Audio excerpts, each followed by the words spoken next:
성령 세례, 성령 세례에 관해서 말씀 증거하겠습니다. 오늘 본문을 보게 되면 3장 11절인데요. 3장 11절 말씀 보니까 나는 너희로 회개하게 하기 위하여 물로 세례를 베풀거니와 내 뒤에 오시는 이는 나보다 능력이 많으시니 나는 그의 신을 들기도 감당하지 못하겠노라.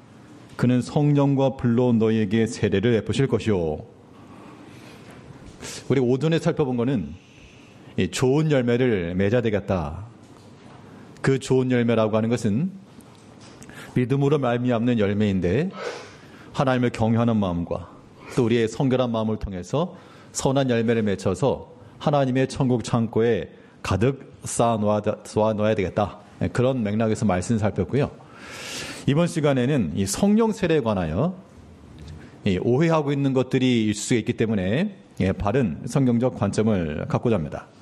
자, 세례의 목적이 무엇입니까? 오늘 성경 본문 11절을 보게 되면 세례의 목적을 뭐라 말했는가 하면 세례 요한은 말하기를 뭐 하게 하기 위해서?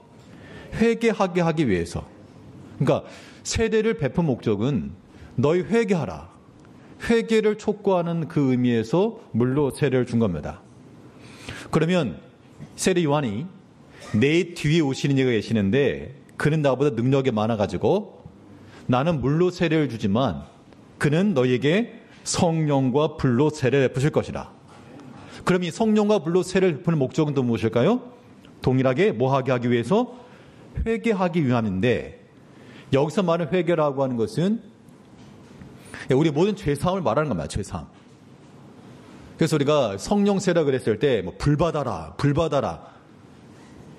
이게 성령 세례를 불 받아라 그렇게 말하면 그 물 세례는 물 받아라 이렇게 말할 수밖에 없는데 그런 맥락과 관점이 아닌 겁니다. 우리가 어떤 그 성령 세례에 관한 그 내용을 살피기 전에 어떤 오해가 있는가 하면 성령 세례가 무엇이냐 그러면 뭔가 신유 집회 같은 데서 큰 목소리로 방언하며 뭐 그런 것들. 그리고 어떻게 보면 하나의 오해인데 그 첫 번째 영상 한번 올려봐 주세요. 그러니까 성령의 역사라고 말할 때 잘못 오해되는 겁니다. 오해되는 건. 막 웃는 거, 크게 웃는 거 이런 것들을 성령의 역사로 생각하기 쉬운데요.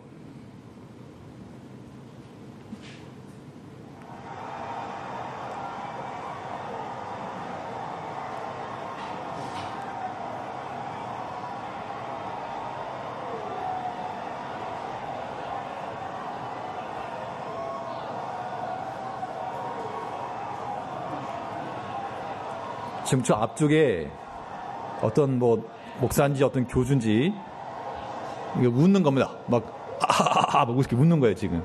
성령 역사 가운데 하나를 웃는 거 이렇게 보고 있고 사실 이런 뭔가 또 감정적 변화 혹은 저러한 외적인 표현들 이것이 뭔가 큰 성령의 표지냐 그렇게 이해가 되고 있다는 겁니다.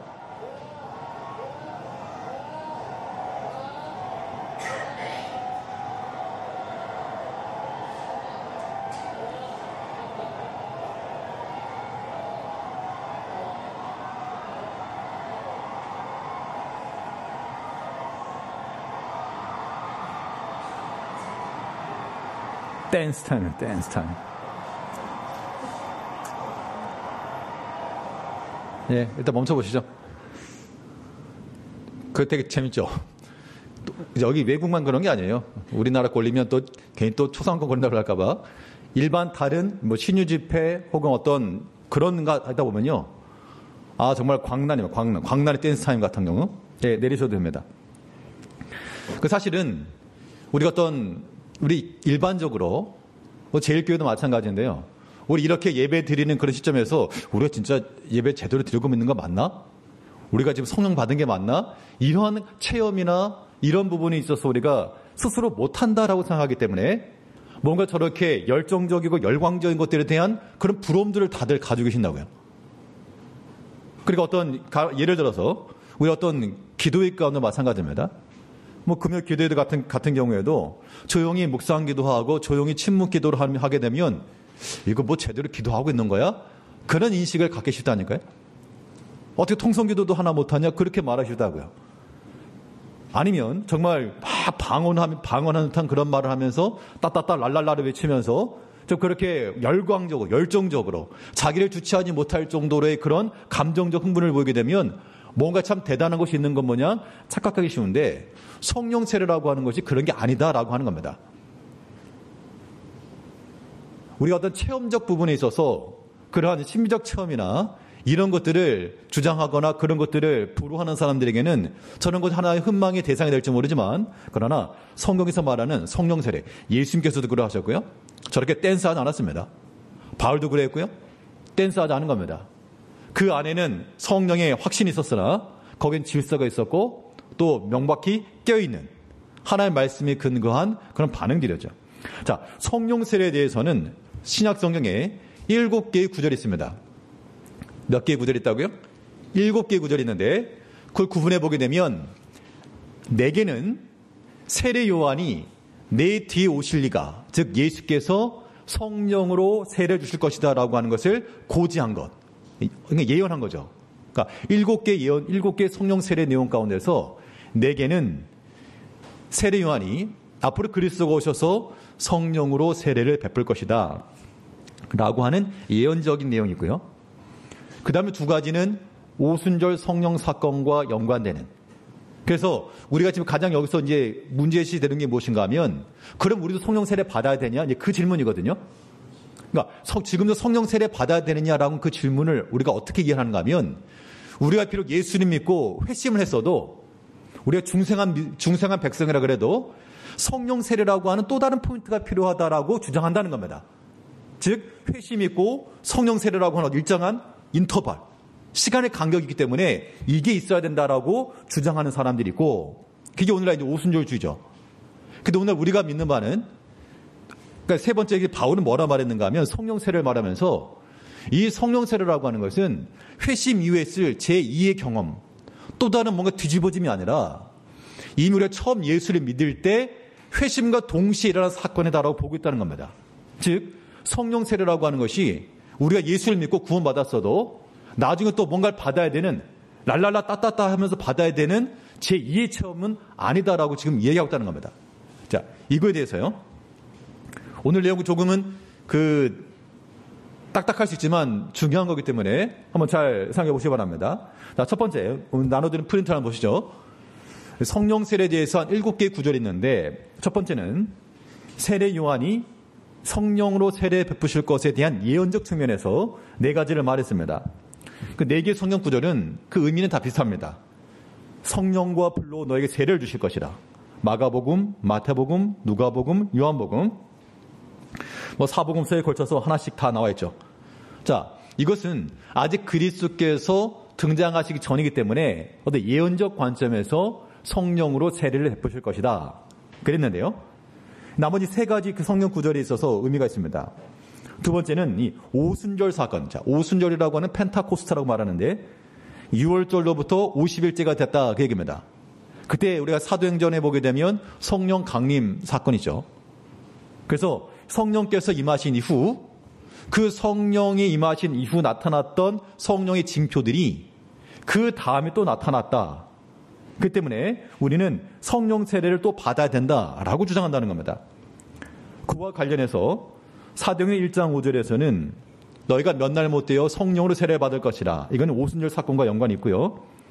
또 사도행전 11장에도 보게 되면 요한은 물로 세례를 주었으나 너희는 성령으로 세례를 받으리라 하신 것이 생각나노라. 그러니까 이것도 마찬가지로 이거는 분명 회심 이후에 또 우리가 성령으로 세례를 받아야 된다. 자, 이렇게 주장하는 게 있고, 그 다음에 마지막 7번째 구절은요.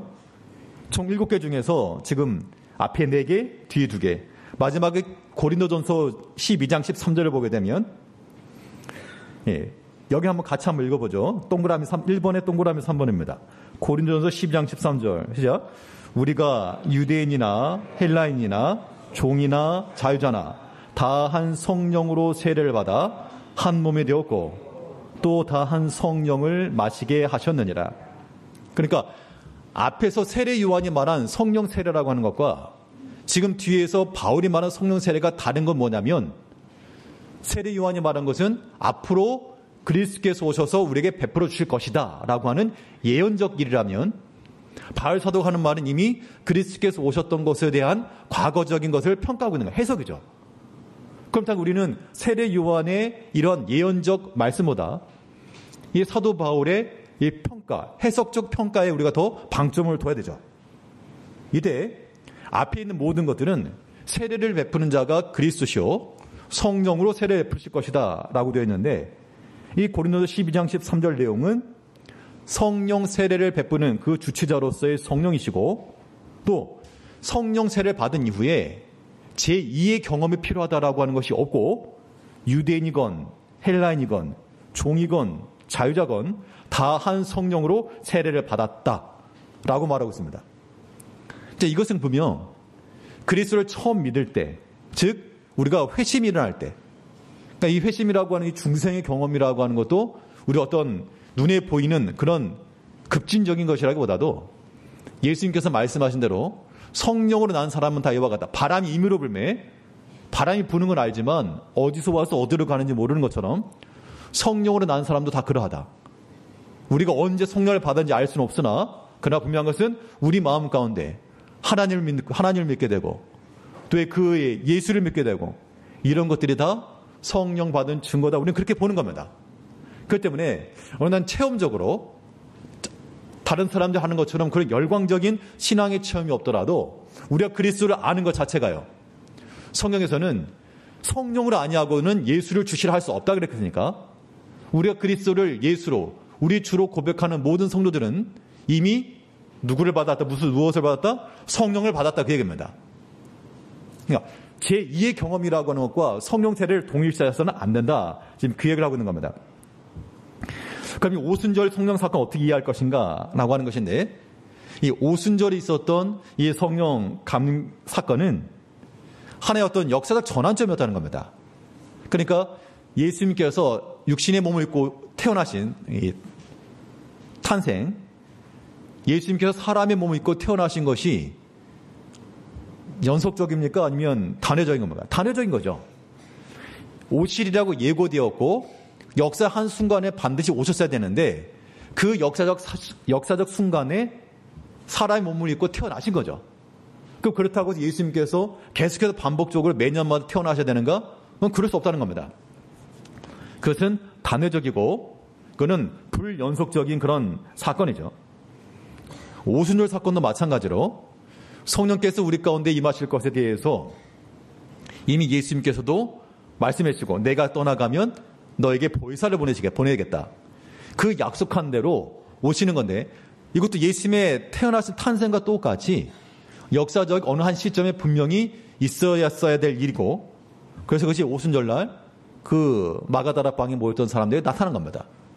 그렇기 때문에 그 오순절 성령 강림을 그 사건을 경험했던 사람들은 단순한 개인적 신앙체험 이상의 것이었다 그런 얘기예요. 그렇기 때문에 오늘날 우리도 옛날처럼 그 마가다락방에 모였던 사람들처럼 성령 받아야 된다, 불 받아야 된다 라고 하는 그 말이 이제 다른 의미로서 우리가 이해할 수 있지만 그 당시와 똑같은 일이 재현되고 반복되어야 된다라고 하는 것은 성경적 증거라 말할 수가 없다는 겁니다. 이 오순절 사건은 이것은 특정 시점이 있었던 단회적이고 이것은 또한 역사적 사건이었기 때문에 보편적으로 또 반복해서 돼야 된다라고 말하기는 어렵다. 그런데 여기에 대해서요. 그렇지 않다. 이렇게 주장하는 사람이 있습니다. 왜냐하면 그 밑에 이제 3번에 보게 되면 이런 세 번째 3번이요.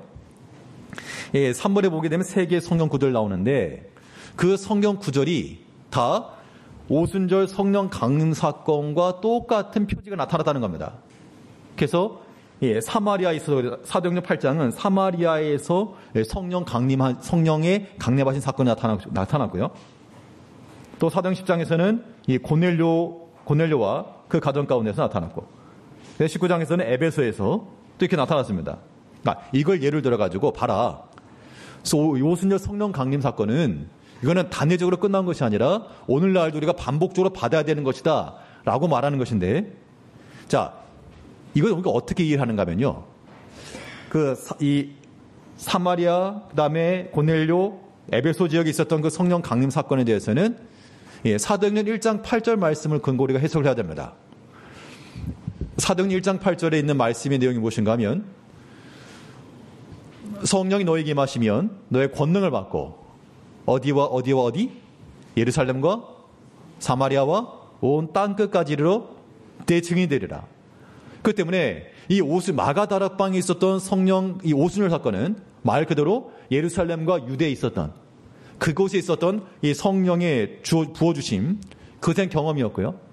그 제2의 경험이라고 말하는 그런 의미로서 성령 세례가 아니라 사도행전 8장 14절 17절에 있는 이 사마리아 지역에 있었던 성령 강림 사건은 또 이 사건은 말 그대로 그 당시 사마리아가 그 혈통적으로는 한 역사적으로는 이스라엘과 같은 역사지만 서로 원수처럼이었거든요.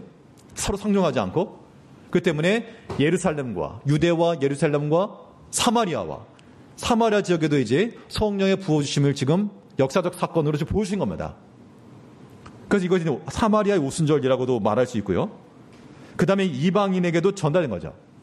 그래서 이 사도행전 10장 45절 말씀에서는 이 고넬료 가정 가운데서 성령이 임하셨는데 이때 성령이 뭐라 표현되는가 하면 처음 우리에게 부어주신 것과 똑같이 되었다. 이것 때문에 잘 봐라. 처음 우리에게 부어주신 것과 똑같은 성령 부음이 있었다. 그러니까 처음에 있었던 것처럼 지금 있었으니까 이건 반복되어야 되는 일이다 라고 말하는데 이거는 어떤 보편적으로 항상 반복되어야 될 걸 말하는 게 아니라 이 구속사적 관점에서요. 예루살렘과 유대와 사마리아와 땅끝까지 땅끝까지라고 말할 때 먼저는 유대에 있었던 이방인들입니다. 이 고넬료는 유대에 있었던 이방인이죠. 이달리 백부장으로서 유대에 있었던 이방인들에게도 성령께서 임하셨다라고 하는 것이 지금 대표적으로 나타나는 것이고 그 밑에 사도행전 19장 2절에서 6절은 이 바울이 에베소 지역에서 어떤 제자들을 만났는데 그들이 성령에 대해서 알지도 못하고 단순한 이 세례 요한의 세례만 알았기 때문에 거기서 복음의 도를 가르치고 거기서 성령도 임하셨는데 여기도 마찬가지였습니다. 이것도 우리가 회심을 해서도 예수를 믿어서도 또 다른 제2의 경험, 불바다라라고 하는 그런 의미에서 성령 세례가 아니라 이것은 사마리아와 땅끝까지 이르러 내 증인이 되라라고 하신 이 성령의 사역이 시작되었다라고 하는 것에 대한 이 펜타코스 마가다락방에 있었던 그 오순절의 사건이 사마리아와 지금 이방까지 연결된 전체를 하나로 우리가 이해를 해야 됩니다. 자, 그렇게 되면 우리가 성령 세례라고 말할 때 이것도 분명 우리의 회개, 죄 사함과 죄 용서와 연관되는 것이지 이것이 제2의 두 번째 경험 혹은 어떤 은사를 말하는 건 아니다. 그렇게 이해하는 것이 맞습니다. 왜냐하면 세례라고 하는 것 자체가 회개하기 위하여서 세례를 주었다. 세례 요한의 물세례를 가리켜서 물 받아야 된다 그렇게 하지 않는 것처럼 우리가 성령 세례가 마찬가지입니다. 성령 받아야 된다 불 받아야 된다 그렇게 접근하는 것이 합당치가 않다. 그러니까 어떻게 할 것인가? 자, 우리 성령 세례라고 하는 이 말을 우리가 무엇과 혼동하지 않아야 되는가 하면 성령으로 세례받은 것은 우리가 그리스도 예수 안에서 우리의 모든 죄 사함과 죄 용서함을 받은 것 그리스도 십자가상에서 온전히 이루어진 것으로 종결된 것이고 그 그리스도와의 성령의 세례를 받은 자들에게서 무엇이 있어야 되는가? 우리는 제2 혹은 제3, 제4의 경험으로서 성령 세례가 아니고 성령 충만이에요. 성령 충만. 그래서 성령 세례라고 하는 것을 우리가 어떤 은사적 측면으로 보는 게 아니고 이 성령 세례는 죄사함을 주신 하나님의 은혜요. 우리가 구원받은 자로서 회심의 사건과 동일시 보고 우리에게 필요한 용어는 제2, 제3의 경험이라고 하는 것은 성령 받아라, 불 받아라가 아니라 성령의 충만함을 입으라라고 우리에게 가르치고 있다는 겁니다. 그 성령의 충만함이라고 하는 것이 양면을 말하게 되면 내적으로는 우리 안에서 우리 내적인 그런 정결한 삶 또한 깨어있는 삶 이걸 말하는 것이죠. 그래서 에베소 5장 18절 말씀에서는 술 취하지 말라. 이는 방탕한 것이니 오직 성령으로 충만함을 받으라. 그러니까 우리의 심령과 우리 모든 영적인 면이 성령 안에서 충만함을 입어라. 이건 분명 성령 세례와는 결이 다른 내용입니다. 그래서 우리가 성령 세례를 말할 때 불받아라 뭐 그런 관점에서 우리가 이해하는 것이 아니고 성령 세례는 무엇과 동일하다?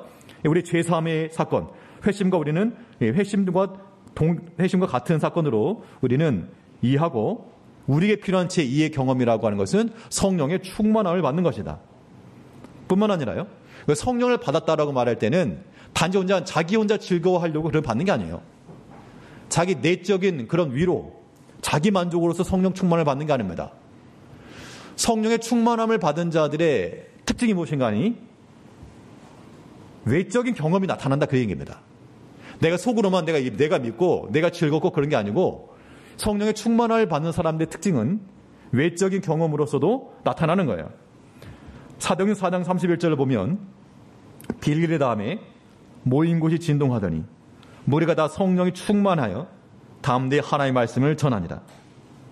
그러니까 이게 이제 오순절 성령 강림 사건, 오순절 사건과 우리가 똑같은 것처럼 무슨 바람 소리 같은 혹은 불이 임하는 듯한 그런 걸 경험하지 않더라도요.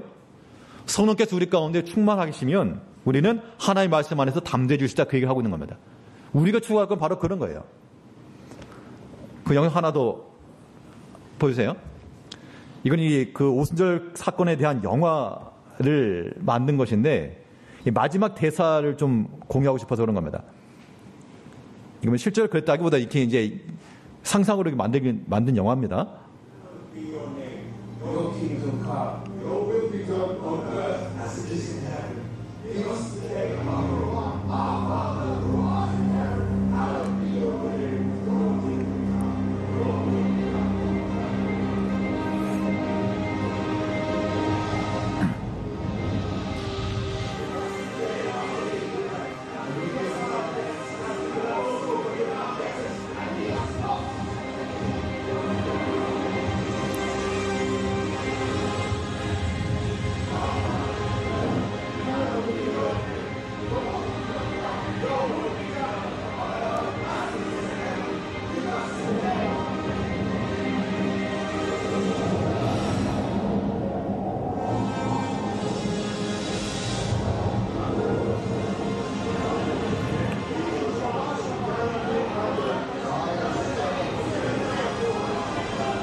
예, 스탑이요, 스탑. 멈춰보세요. 자막이 나오게 해요, 자막. 그러니까 지금 앞에 나오는 그런 영상은, 정말 그 영상을 만든 거니까 너무 이렇게 빠져서 보실 건 없는데, 마지막 그 대사를 보게 되면, 우리 나가서 전합시다 하고, 예, 조금만 앞으로 당겨보세요. 뭐라 그랬는가. 결과적으로 우리가 지금 공유하고 싶은 이런 거예요. 오순절 사건이 되었건, 지금 오늘날 이 시대에 성령 충만을 받고자 하는 우리가 되었건 그 결론은 뭔가 하면 가서 예수의 말씀을 전합시다. 그 전하는 그 대상은 믿지 않는 다른 사람일 수 있고요. 또 우리 영혼의 불모지와도 같은 우리 자신일 수 있다는 겁니다. 우리들에게 예수의 말씀을 전합시다. 즉 성령 충만함이라고 하는 것은 엄청난 그런 방언의 기도 끝나고 나서 그냥 돌아가는 것 아니고 우리 마음 가운데 하나님의 충만하여 그리스도의 말씀이 우리 가운데 함께 하시고 그 말씀을 가지고 우리 함께 전합시다. 그 주의 말씀으로 더불어 우리 살아갑시다. 라고 하는 이런 결론이 내릴 때 이게 성령의 충만함이라고 하는 겁니다. 예, 영상 내리셔도 됩니다. 우리가 성령 세례를 말했는데 성령으로 세례를 받는다라고 하는 것은 어떤 회심 이후에 또 다른 제2의 경험으로서 불받아야 된다. 그것이 아니라 이것은 우리의 회개케 하기 위하여 우리 죄 용서를 주시는 하나님의 죄사함의 은총이요. 우리는 회심과 동시에 성령 세례가 이루어진 것으로 알고 이제 우리가 추구할 것은 성령의 충만함을 가지고 성령의 충만함을 받은 사람들이 뭐 한다? 우리 나가서 주의 말씀을 전합시다. 그 전도의 대상은 저기 어디 미얀마 난민학교 그 아이들이 복음 전도의 대상이라 말하지 않고 우리 어떤 시간을 정해서 하나의 선교적 목적으로 가긴 하지만 가장 중요한 선교 대상 누굽니까? 전도 대상이 바로 우리 자신이잖아요. 하나님의 말씀에 대해서 그렇게 순종하지 못하고 따르지 못하는 그런 고집스러운 우리 자신들이 하나님의 말씀과 그 복음 앞에 굴복돼야 될 대상들인 거예요. 이제 우리가 그 말씀 앞에 우리 자신을 다 굴복시키시고 또 성령 충만함을 받은 자들은 그 안으로 성령 안에서의 그런 확신이 있고요. 또 그 말씀을 가지고 사는 것이 외적으로 드러나는 겁니다. 내적 경험으로서나 외적 경험으로서나 우리 가운데 성령의 충만함이 있는 그런 삶을 우리가 살아가야 되겠습니다. 한 주 동안에도 우리가 육신의 것 때문에 너무 바쁘지 말고 물론 바쁘게 사는 것도 하는 방편일 수 있고요. 또 요새 또 힘써 일하라 그랬으니까. 그런데 너무 바빠하고 너무 분주해가지고 내가 주를 만날 시간도 없고 그런 것은 뭐 하나님께서 기뻐하실 만한 것은 아닐 겁니다. 반드시 우리가 하나님을 만날 수 있는 그런 시간들 또 그런 모든 기회들 잃지 마시고 놓치지 마시고 하나님의 이 성령 안에서 성령 충만함을 따라 믿음으로 살아가시는 한 주간 되시길 바라겠습니다. 기도하겠습니다. 우리 사랑하신 아버지